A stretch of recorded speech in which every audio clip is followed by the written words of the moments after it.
Hi everyone. I wanted to share a story from the other night. My name is Jen. I am on a healing journey from food addiction, binge eating, and weight loss. I'm down almost 100 pounds, and I wanted to share a conversation that I had with a friend the other night. To preface this, my healing journey is not just about moving away from the binge eating, and it's not just about weight loss. It's also about finding myself again.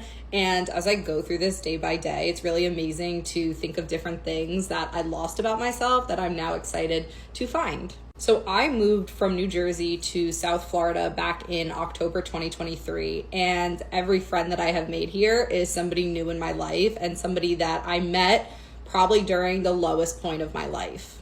When I say lowest, I mean mentally, physically, my weight was the highest, but I was just a shell of myself. At least that's what I felt. However, moving, I knew that I needed to put myself out there. I needed to find the real Jen, put myself out there and make friends. I knew absolutely no one when I came down here. I feel so lucky to say that I did meet the most amazing group of people and people that I genuinely call friends now. I was talking with one of my friends over the weekend, and we actually never really discussed my journey, and so he wasn't really fully aware of everything that I've been through, because the truth is, even though it's all I talk about on here, I really am trying not to make it my personality, because it's not. There's so much more to me. But obviously, to the people that know me and to the people that have been in my life throughout this entire journey, it is a huge part of it. You are watching me transform.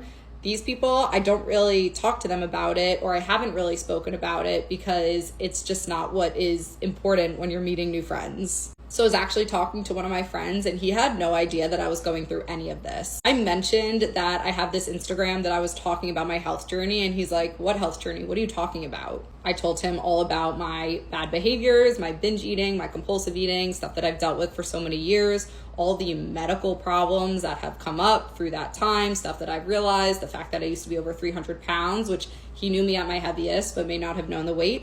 And I just divulged a lot of information that he had no idea. I don't think the weight thing is that surprising, because that's so physical, but he was so shocked to hear how much it affected me mentally. I was just telling him that I've dealt with such severe anxiety and depression, and prior to leaving to come to Florida, when I was living in New Jersey, I wouldn't leave my apartment for weeks at a time and just really in a bad spot, and he couldn't believe it. He was like, "I had no idea that you ever dealt with anything like this, because you walk in the room so confident." Him saying this to me actually meant so much more to me than he would ever even realize, because even though I was a shell of myself and hated the person I was, I still always did my best to put the best foot forward when I was in public, or when I was meeting new people, or around people that I wanted to be friends with. And this wasn't me being fake or inauthentic. Actually, that was me being a true version of myself. I really love hanging out with people. I was just on the inside battling a demon. I have always been a naturally confident person in certain aspects of my life. So I guess it's really hard to articulate that feeling of being so insecure about some things, but being so confident about others. Like, I never walked into a day of work feeling insecure. I always felt very confident in myself, because I was confident in my ability to do my job. So yes, I was dealing with my internal demons when I was at home, and I still have thoughts that come up, but overall, I do exude this confidence, and I'm so glad that that did come across. My point in saying all this is, you never know what somebody is dealing with when they're at home. You never know what somebody is dealing with in their head. They could be sitting there physically, but mentally in another planet. Something I always strive to do, even when I was struggling and at my lowest, I didn't want to bring that negative energy into real life. I didn't want to bring that to other people. I have pushed away friends because I didn't want to be the negative person in the room, because it felt like I was, because I was dealing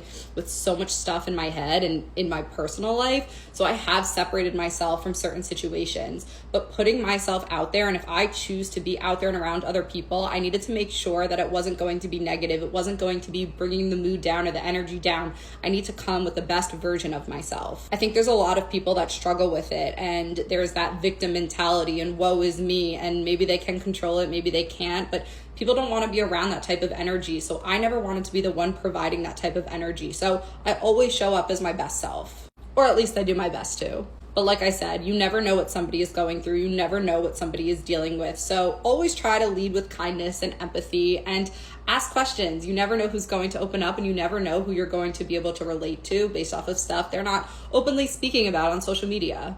But most importantly, find one thing today that you love about yourself. It could be something physical, it could be something internal, it could be something that you do, your personality trait. Just find one thing and hone in on that, because everybody can find at least one thing that they love about themselves. I had a therapist do this exercise with me, and that was really hard to find that one thing. But once I found it, I never let it go.